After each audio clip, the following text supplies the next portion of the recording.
15 ఏళ్లలో జైషా మెరుపు షాట్లు కట్ చేస్తే ఐసీసీ పీఠం. ఆయన దేశంలో అత్యంత బలమైన రాజకీయ నేత. కేంద్రంలో నెంబర్ 2 అయిన హోంమంత్రి అమిత్ షా తనయుడు. పేరు జైషా. వయసు 35. క్రికెటర్ అవుదామనుకున్న కలలు కన్న ఒకనాటి కుర్రాడు ఇప్పుడు అంతర్జాతీయ క్రికెట్ సంఘం ఐసీసీకి అధ్యక్షుడు అయ్యాడు. ఇదంతా జస్ట్ 15 ఏళ్లలో సాగిపోయింది. పేరులోని జయం ఉంది అంటే ఆయనకు అన్ని విజయాలే అని. జైషా ప్రస్థానం ఒక్కసారి గమనిస్తే చాలా ఆసక్తికరంగా ఉంటుంది. ఆయన 2009లో గుజరాత్ క్రికెట్ సంఘం పాలక వర్గంలో ఎగ్జిక్యూటివ్ మెంబర్గా ఫస్ట్ టైం ఎంపిక అయ్యారు. ఆ సమయంలో గుజరాత్లోని మోడీ ముఖ్యమంత్రిత్వంలో జైషా తండ్రి అమిత్ షా మంత్రిగా ఉన్నారు.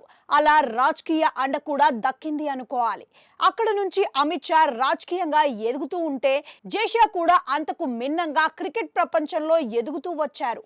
ఆయన 2013లో గుజరాత్ క్రికెట్ సంఘం జాయింట్ సెక్రటరీ అయ్యారు. 2015 నాటికి అంటే కేంద్రంలో మోడీ అమిత్ షాల హవా ఉధృతంగా సాగుతున్న నేపథ్యంలో భారతీయ క్రికెట్ బోర్డు బీసీసీఐలో మెంబర్గా జైషా ఎంట్రీ ఇచ్చారు. అంతే, ఆ తరువాత వెనక్కి తిరిగి చూడలేదు. 2019లో బీసీసీఐ సెక్రటరీగా జైషా ఎన్నిక అయ్యారు. 2021లో ఆసియా క్రికెట్ కౌన్సిల్ చైర్మన్గా జైషా ఎన్నిక అవడంతో ఆయన ప్రభావం ఖండాంతరాలకు పాకింది.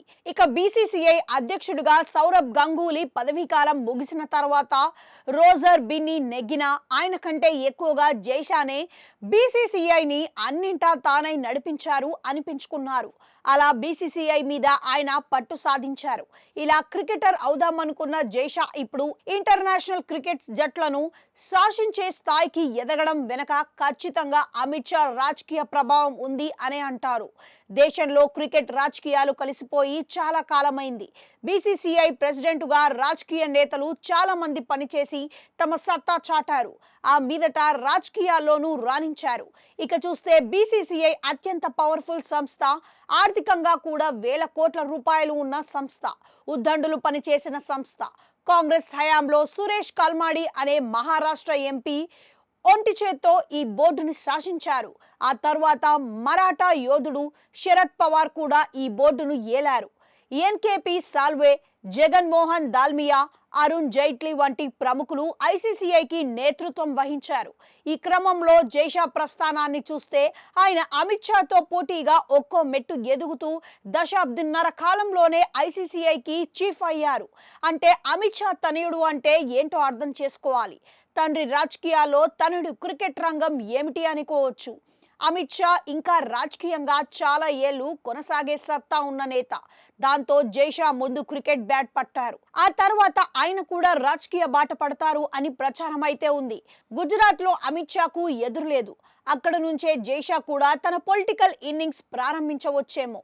ప్రస్తుతానికి అయితే గుజరాత్లో తమ కుటుంబానికి చెందిన పైపుల వ్యాపారం చేసుకుంటా మరోవైపు క్రికెట్ రంగంలో జైషా రాణిస్తున్నారు. మోడీ తర్వాత అమిత్ షా అన్న పేరు బీజేపీలో ఉంది.